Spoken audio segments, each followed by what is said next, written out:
신약 성경 200페이지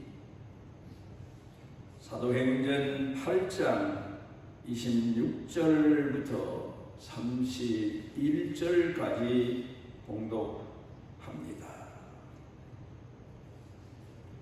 주의 사자가 빌립에게 말하여 이르되 일어나서 남쪽으로 향하여 예루살렘에서 가사로 내려가는 길까지 가라 하니 그 길은 광야라. 일어나 가서 보니 에디오피아 사람 곧 에디오피아 여왕 간디게 모든 국고를 맡은 관리인 내시가 예배하러 예루살렘에 왔다가 돌아가는데 수레를 타고 선지자 이사야의 글을 읽더라. 성령이 빌립더러 이르되 이 수레로 가까이 나아가라 하셨거늘 빌립이 달려가서 선지자 이사야의 글 읽는 것을 듣고 말하되 읽는 것을 깨닫느냐? 대답하되 지도해 주는 사람이 없으니 어찌 깨달을 수 있느냐 하고 빌립을 청하여 수레에 올라 같이 앉으라 하니라.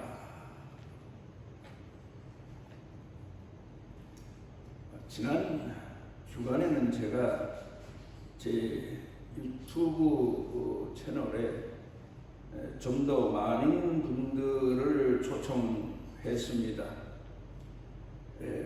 제가 가르칠 만한 자격이 있어서 많은 분들에게 제 설교를 소개한다기보다도 제가 알고 있는 현실 세계와 그리고 신앙인들 자기 자신에 대해서 좀 더 조금이라도 돌아볼 기회를 제공하기 위해서였습니다. 오늘도 많은 분들을 제 설교 유튜브 채널에 초대합니다. 유튜브 채널에 들어가면 유튜브 채널을 치면 거기에 쭉 유튜버들의 이야기가 나오는데 초롱리 예배당 은미라는 그 채널이 나오면 거기에 제가 주일마다 설교하는 내용이 나옵니다. 좀 더 자세한 내용은 교회 우리 식구들에게 또 아니면 젊은 사람들에게 문의하면 도움을 청하면 연세 드신 분들에게는 좀 더 자세히 알려드리게 될 겁니다. 오늘도 제 전하는 말씀을 귀담아 들어주시는 분들께 감사를 드립니다. 우리가 근간에 건강검진을 받는 경우가 여러 번 있습니다. 몇 년 지나고 보면은 의료보험공단에서 보내는 혜택만 가지고도 우리 자신의 몸을, 건강 상태를 좀 더 체크해 볼 수 있는 기회가 많습니다. 그런데 이 건강검진을 받기 위해서 이제 병원에 가게 되면 먼저 작성하는 서류가 있는데 그 서류의 내용 중에 보게 되면은 가족의 할아버지, 할머니, 아버지, 어머니, 또 형제들 신병 이력을 기록하라고 나옵니다. 그러니까 할아버지가 무슨 병을 앓다 돌아갔다든가 할머니가 무슨 병을 앓다 돌아갔다든가 우리 아버지, 어머니가 무슨 병을 가지고 평생을 고생하셨다든가 또 지금 현재 내 형제들 중에 이런저런 병으로 고생하고 있는 사람이 있다든가 이런 내력을 기록하는 겁니다.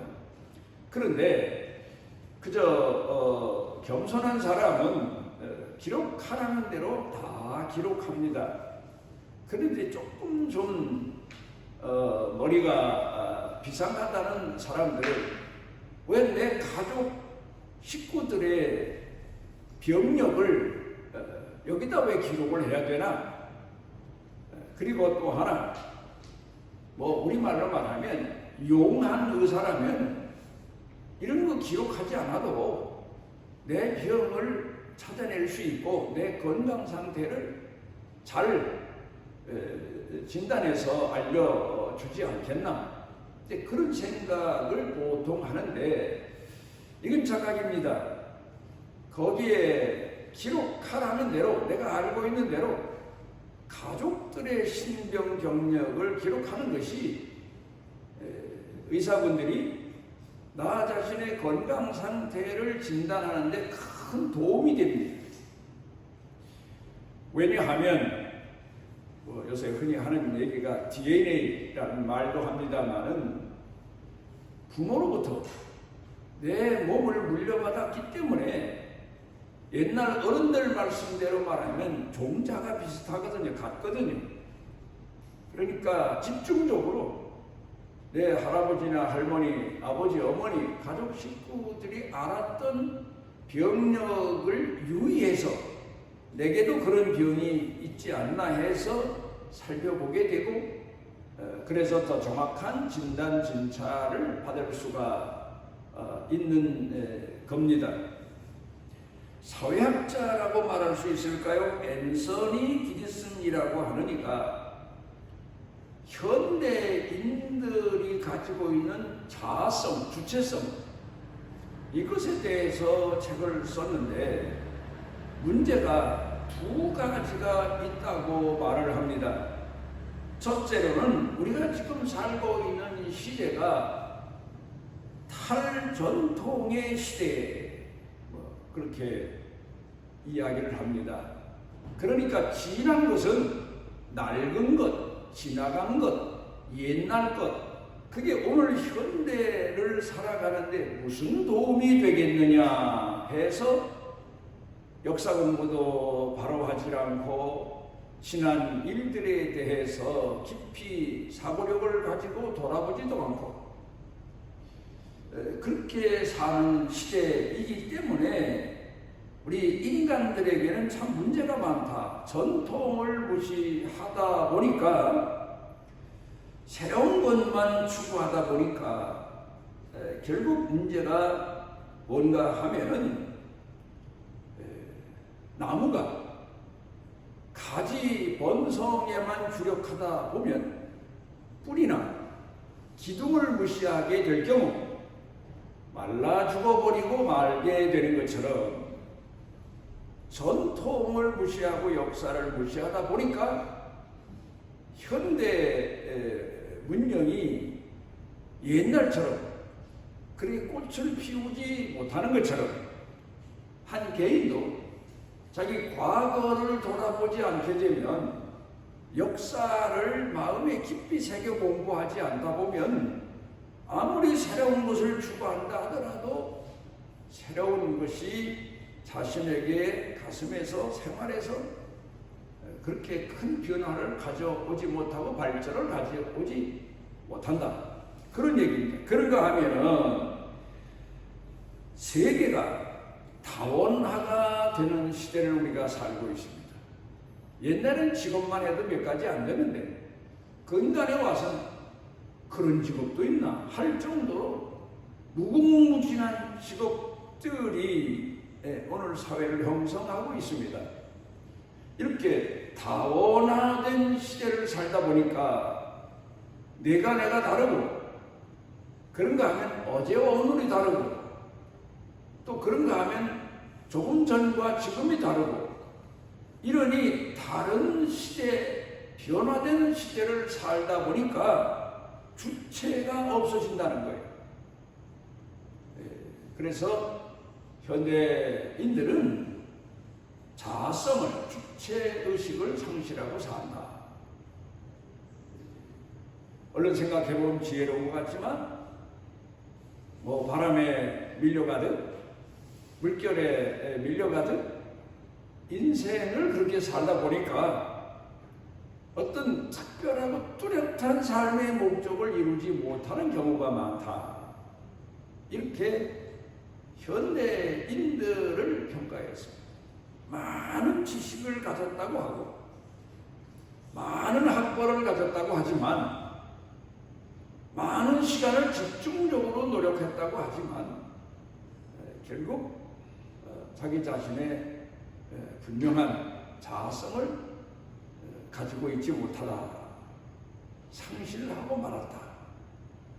그러니까 결국 삶의 의미를 상실하고 보니까 삶의 행복도 추구하던 삶의 목적도 도달하지 못한다. 이런 평가를 했습니다. 우리가 지금 살고 있는 시대를 또 한마디 다른 말로 평가하면은 영상시대라 그렇게 말합니다. TV나 인터넷을 통해서 사람들이 거의 즐거움도 거기서 얻고 지식도 거기서 얻고 내가 필요한 것을 거기서 얻고 이런 시대를 살고 있습니다. 그런데 사람들이 이런 것을 얻는 방법은 이성을 통해서 감성을 통해서 얻는데 사람의 이성과 감성이라고 하는 것은 한계가 짧습니다. 그래서 거기서 얻은 것 그것이 바로 내 자신에게 삶의 자산이 크게 되지를 못한다는 것입니다. 그래서 그 중에서 책을 통해서 사고력을 더 키우며 연구한 사람이 현대 사회의 스승 노릇을 합니다. 교수가 되고 전문가가 되고 이제 그렇게 살아가게 됩니다. 그런데 그런 사람보다 더 앞선 스승이 있는데 그 사람이 누군가 하면은 바로 경험자입니다. 사람이 귀로 듣고 눈으로 보고 피부로 느꼈다 하더라도 자기 삶을 통하여 경험하지 않으면 그가 알고 있는 지식이 그에게는 아무 힘을 발휘할 수가 없게 되는 건물 같은 지식에 불과한 겁니다. 어떤 경우 한 사람의 이력서를 봤습니다. 이력서를 보고 놀래서 감탄해서 그 사람을 채용합니다. 그리고 일을 맡겨봅니다. 그런데 내가 생각한 만큼 상상한 만큼 능률이 나질 않습니다. 왜 이렇습니까? 사람들은 많은 이력을 가지면 자기 능력이 향상됐다고 착각을 합니다. 그리고 자기는 무엇이든 할 수 있다고 망각을 합니다. 그런데 이력서를 통해서 그 이력서를 보는 사람이 그 상대방이 낸 이력서를 통해서 상대방을 또 착각하게 됩니다. 이 많은 지식, 이 많은 학벌, 이 많은 경험을 가졌으니까 대단한 거다. 내가 바라던 사람이 바로 이 사람이다. 그리고 일을 부여했는데 내가 생각한 한계만큼 이루지를 못해서 낙심하는 경우가 참 많습니다. 나라는 존재를 오늘 살고 있는 현대인들은 얼마만큼 알고 있는지 모르겠습니다. 나라는 존재를 좀 더 자세히 알기 위해서는 가장 중요한 비밀이 하나 있습니다. 그게 뭔가 하면은 나를 낳아준 아버지, 나를 키워준 어머니, 그분들이 나보다 나를 더 잘한다는 사실입니다. 그래서 어떤 사람에 대해서 좀 알기 위해서는, 좀 더 알기 위해서는 그 아버지, 어머니를 만나보면 알 수 있다. 뭐 그런 얘기가 있지 않습니까? 그래 학교 선생님들이 아동을 가르치고 지도하다가 문제가 있을 때 가서 그 부모를 만나봅니다. 그러면 아하, 이 아이가 왜 이런지에 대해서 대략 전문가니까 추측을 할 수 있게 되는 거란 말입니다. 그런데 부모라는 분이 누굽니까? 나를 낳고 나를 키워준 분이니까 내가 잘하는 성장 과정을 잘 알고 있고, 그러니까 나를 나보다 더 잘하는 겁니다. 나는 생각하지 못하는 것도 부모는 생각하고 있고, 나는 기억하지 못하는 것도 부모는 기억하고 있습니다. 그리고 또 하나 가장 큰 비밀이 있습니다. 그게 뭔가 하면 옛날 사람들 말한 대로 내 씨가 바로 자식입니다. 그러니까 나 자신이 살아오면서 나 자신에 대해서 공부를 평생 해왔기 때문에 내가 낳은 지식에 대해서는, 자식에 대해서는 나를 알 만큼 알 수 있게 된다는 사실입니다. 그런가 하면 나를 가르친 스승, 마음을 쏟아서 가르친 스승, 그에게 가서 물어볼 때 나 자신을 더 잘 압니다. 나는 나를 모릅니다. 나는 내가 좋은 사람인 줄 알았는데 내 주변 사람이나 나를 키운 스승은 나를 독한 사람으로 평가할 수도 있습니다. 그러니까 우리가 한 사람을 알기 위해서는 그 친구들을 만나보면 그를 알 수 있습니다. 왜 그런가 하면 그 친구들이 보는 시야가 그 사람에 대한 평가가 더 바른 평가일 수 있기 때문에 자기 자신이 자기 자신을 평가할 때에는 과대평가할 수도 있고 과소평가할 수도 있습니다. 이게 문제예요. 그러니까 주변 사람들이 그 사람을 만나서 같이 살아봤기 때문에 오히려 더 바른 평가를 할 수 있다는 겁니다. 그러니까 우리가 오늘을 살면서 가장 중요한 문제가 내 주변 사람들을 나를 가르치고 내게 도움을 주고 나를 깨우쳐주는 스승으로 알고 그리고 그에게 나 자신에 대해서 질문하고 지도받고 겸손한 마음을 가지고 사는 자세, 그게 바로 현대인으로 사는 사람들이 자기 자신의 자아성을 잃지 않고 주체성을 가지고 오늘을 살아갈 수 있는 최대한의 방법일 것이다, 이렇게 생각이 되어집니다. 우리 그리스도인들에게 현대 시대에서 널리 알려진 신앙의 지도자 헨리 나원이라고 하는 분이 기도의 삶이라고 하는 책을 썼습니다. 여러분은 기도를 어떻게 합니까? 무엇을 기도합니까? 그런데 가장 중요한 핵심이 왜 성경은 늘 쉬지 말고 기도하라고 했나? 기도할 문제가 없어서 기도 안 한다. 뭐 탈이 있어야 되고 문제가 있어야 기도하지 않나? 기도의 의미를 모르는 사람의 착각입니다. 우리 그리스도인들이 왜 기도에 열심히 해야 되고 집중해야 되나? 기도란 도대체 뭐냐? 이걸 정확하게 알 필요가 있습니다. 그런데 거기서 가르치는 세 가지 내용이 기도하는 사람은 교회에 귀를 기울여야 된다. 현대인들 중에 똑똑한 사람들은 이런 착각을 합니다. 나는 예수님을 존경하고 공경하고 믿고 사랑하지만 교회는 믿을 수가 없다. 교회는 가봐야 소용없다. 교회 가서 얻는 게 별로 없다. 교회 가면 헌금만 내란다. 뭐 이런 여러 가지 착각을 합니다만은, 그런데 왜 이 전문가인 헨리 나원이라고 하는 분이 교회에 귀를 기울여라, 왜 그렇게 말을 했겠습니까? 다른 얘기 아닙니다. 아무리 젊고 패기가 넘치고 많은 경험을 쌓고 실력을 가지고 오늘을 산다고 해도 중요한 게 어딥니까? 가정이 귀를 기울여야 돼. 어머니, 아버지, 내 가정의 근원인 어머니, 아버지에게 귀를 기울여야 돼. 그래야 인생을 바로 사는 거예요. 망치지 않는 거예요. 많이 배웠다고, 똑똑하다고, 현대인이라고, 과거의 사람, 어머니, 아버지에게 뭐 들을 얘기가 있고 뭐 배울 게 있나? 이건 착각이다 그 말이에요. 교회는 어떤 곳이냐? 성경이 분명히 예수님의 몸이라고 말을 하고 있습니다.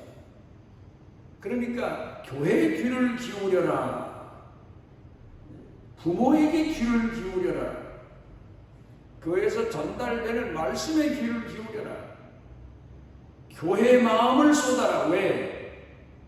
여러분, 가정의 마음을 쏟아야 부부간에, 부모 자식 간에, 형제 간에 그 비밀한 평생 배워가고 터득해가는 사랑을 배우게 되고 사랑을 잊게 되고 사랑 안에 거하게 되는 것처럼 교회를 소중히 여기고 오르내릴 때 교제를 통해서, 물론 형제 간에도 그렇고 부모 자식 간에도 그렇고 의견 충돌이 있고 가끔 불화가 있습니다. 그러니까 교회 나가게 되면 시험도 나가게 되고 어려운 문제에 부딪히게 되고 성도 간의 갈등도 있게 되고, 그랬다고 해서 교회를 멀리하고 의견 충돌이 좀 있다고 해서 가정을 멀리하면 그 사람은 바람에 떨어진 낙엽처럼 이리저리 굴러다니다가 인생 망치기 쉽습니다. 그런데 가정의 귀를 기울이고 교회의 귀를 기울이고 가정의 마음을 쏟고 교회의 마음을 쏟게 되면 거기서 진정한 삶의 노선을 발견하게 되고 삶의 의미를 터득하게 되고 삶의 행복을 거기서 발견할 수 있는 겁니다. 이 근간에 보면은 물론 독신으로 살겠다고 하는 분들을 나는 탓하는 건 아닙니다. 그러나 사람은 사회적 동물입니다. 같이 만나서 같이 한 뜻을 세우고 살아가는 데 있어서 더 삶의 의미가 커지게 되고 행복이 더 커지게 되고, 그게 바로 하나님의 사람을 지으신 에덴 동산의 비밀입니다. 아담 혼자 살아가도록 버려두셨다가 너무 고독하니까, 물론 문제가 발생하긴 했습니다만 하와를 지으셨고 그래서 가정을 이루게 하셨고, 물론 거기서 발생된 문제가 수도 없이 많이 지적되고 있지만 그러나 거기서 보다 깊은 사랑을 터득하게 됩니다. 예를 들어 자식을 얻을 경우 두 남녀가 만나서 가정을 이루고 살다가 자식을 낳아보십시오.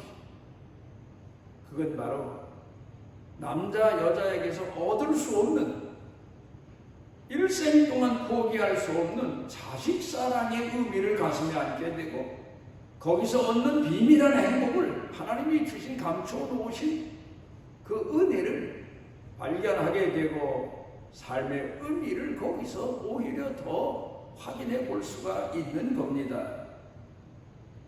그 다음에 두 번째로는 헨리 나우먼이 권고하는 내용이 그 책 성경입니다.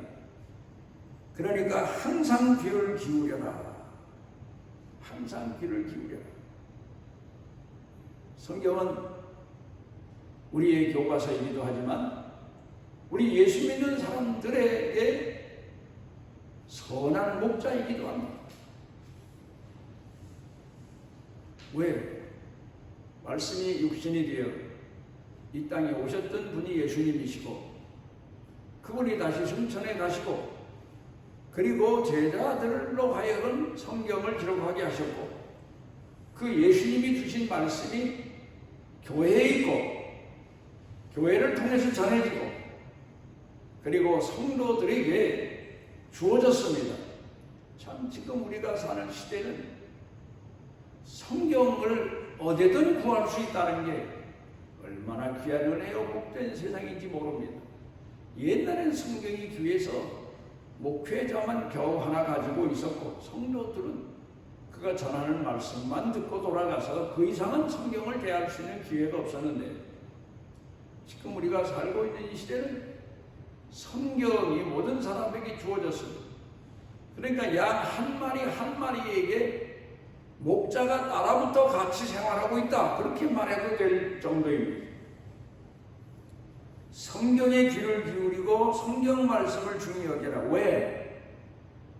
창조주의 말씀이라는 사실. 이걸 잊으면 안 됩니다. 경험자 얘기가 아니에요. 창조주의 말씀이기 때문에 나를 지으신 분, 나를 섭리하신 분, 나를 가르치시고 이끄시는 분, 내 삶의 목적을 정해놓으신 분의 말씀이기 때문에 그 말씀에 항상 귀를 기울여라. 무슨 얘기입니까? 듣기만 하는 거 아니에요. 마음을 기울여라. 성품을 기울여라. 뜻을 기울여라. 그런 얘기입니다. 그 다음에 세 번째로 얘기하고 있는 내용이 뭡니까? 성경이 어떻게 기록되어 있느냐 하는 거죠. 성경이 어떻게 기록되느냐? 우리가 현실 역사성을 놓고 볼 때 선지자들을 통해서 기록한 거고, 예수님의 제자들을 통해서 기록한 거고, 사도들을 통해서 기록한 내용입니다. 그런데 거기에 숨겨진 비밀이 있습니다. 그게 뭔가 하면은 성령께서 기록하게 하셨다는 겁니다. 그러니까 주체는 성령이시고 하나님의 영이시고 기록한 것은 사람일 뿐이라는 겁니다. 그러니까 성령의 권위가 우리 삶에 있어서는 창조의 권위가, 창조주의 권위가 성경의 권위다. 그렇게 우리가 알고 성경책을 대할 수 있어야 합니다. 그 말씀의 내용이 말입니다. 오늘 성경 본문으로 돌아가 봅니다. 에디오피아 넷이라고 그랬는데 행정관, 그러니까 살림을 맡은 에디오피아 왕의 살림을 맡아서 살림하고 있는 행정관이 마차를 타고 가면서 이사야의 글, 이사야의 예언, 이사야를 통해서 기록해 놓으신 하나님의 말씀, 성령에 감동된 말씀, 성령이 함께 하시는 말씀, 성령이 함께 역사하시는 말씀, 그 책을 읽으면서 갑니다. 그 뜻을 모르겠어요. 중요한 겁니다. 성경은 열어주셔야 열립니다. 그러니까 보통 많이 배웠다는 사람들, 대단한 지식을 가졌다는 사람들이 많은 책을 보다가 그 중에 하나, 성경도 봅니다. 그리고 지식으로 받아들이고 맙니다. 이 성경은 지식으로 받아들일 수도 있고, 흔히들 말하는 대로 문학적으로 받아들일 수도 있고, 역사적으로 받아들일 수도 있지만, 그보다 더 깊은 가운데 숨겨진 비밀의 내용이 성령께서 감동하셔서 기록하셨다는 책. 그러니까 성령이 열어주셔야 열립니다. 그래, 이 사람들이 책을 읽어가면서 이게 도대체 무슨 뜻이냐 고민에 빠졌는데 성령께서 아마 빌립이 가까웠게 있었던 것 같아요. 너는 지금 광야로 나가서 마차 타고 가는 에디오피아 행정관을 만나라. 그 지시를 받고 성령이 이끄시는 대로 빌립이 옵니다. 와서 그들에게 질문합니다. 당신들이 읽고 가는 책이 뭐냐? 이사야서다. 그 뜻을 아느냐? 모른다. 알려주는 사람이 없어서 모르겠다. 그 뜻은 바로 메시아가 이 땅에 오신다는 메시아에 대한 글이다. 그리고 자세히 설명해 줍니다. 비로소 그 에디오피아 행정관이 그 뜻을 알고 그리고 세례를 받고 그리고 자기 나라 가서 메시아의 복음을 전하게 됩니다. 중요한 대목입니다. 그러니까 여러분, 오늘도 성경은 모든 사람에게 주어질 수는 있지만 열리는 책이 아닙니다. 열어주셔야 됩니다. 여는 사람이 있어야 됩니다. 가끔 우리나라 70년대, 80년대, 90년대까지 사회적으로 골머리를 앓은 게 있습니다. 사생공산당입니다. 그냥 서적을 읽습니다. 거기 심취합니다. 그래서 공산당이 된 겁니다. 간첩과 접선했거나 북한에 가서 교육받은 거 아니에요. 그리고 자생공산당이라고 말했죠. 그 사상이 옳다는 거예요. 그런데 왜 그렇습니까? 그러면 지도 교수를 통해서 지도받으며 정상적으로 사상에 대해서, 정치 사상에 대해서 공부해 가는 사람은 지도 교수의 교수를 받고 지도를 받고 나니까 그 책을 읽어도 지식적으로는 알지만 자생공산당은 안 되는 겁니다. 지도자가 필요합니다. 그런가 하면은 2000년대 넘어서면서부터 우리 사회를 혼란하게 만든 게 이단입니다. 제 나름대로 성경을 읽는 거예요. 제 나름대로 해석하는 거예요. 그렇게 해서 성경의 뜻을 알 수 있는 게 아니에요. 그러니까 이단이 한 교회를 얼마나 뒤흔들어 놨습니까? 지금도 뒤흔들고 있어요. 오늘 성경 본문에서 우리에게 가르치는 교훈이 뭡니까? 마치 자식이 평생토록 부모의 지도를 받아야 되는 것처럼, 스승의 지도를 받아야 되는 것처럼, 나보다 경험 많은 사람의 지도를, 내 마음을 낮추고 받아들여야 되는 것처럼 교회를 중히 여기고 교회 가르침을 가슴에 담고 교회 생활을 통해서 내 신앙을 키워가고 교회에서 전해지는 지도받은 목회자, 성경을 열어서 성도들에게 가르치는 그 말씀을 귀담아 듣고 내 삶의 주체로 삼고 그리고 살아갈 때 인생을 성공적으로 승리하는 축복에 도달할 수 있게 된다는 말씀입니다. 기도하십시오.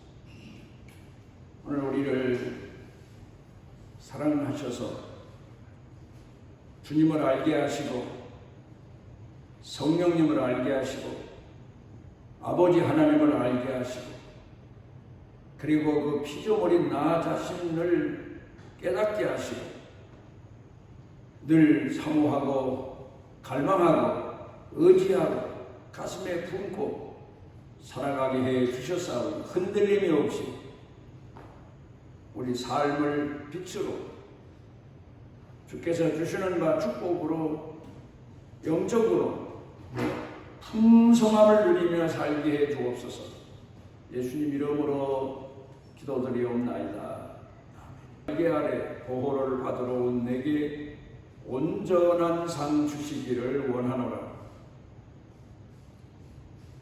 평생토록 우리를 어린 양처럼 이끌어 주시고 인도해 주시고 함께해 주시고 위로해 주시고 아버지 앞으로 영원토록 이끄시는 우리 주 예수 그리스도의 무한하신 은혜와 우리를 예정하시고 창조하시고 축복하시고 사랑하시는 아버지 하나님의 비밀하신 깊으신 사랑과 우리 속에 내재하셔서 깨우쳐 주시고 일으켜 주시고 우리에게 하나님의 말씀을 열어 감동케 하시고 능력 있게 하시고 힘있게 하시는 성령님의 능력의 은총이 사랑하는 자녀들 생각과 마음, 영과 육, 사는 생활, 가정, 일터, 경영 온 교회 중에 넘치고 넘치도록 함께 하시기를 축원하옵나이다.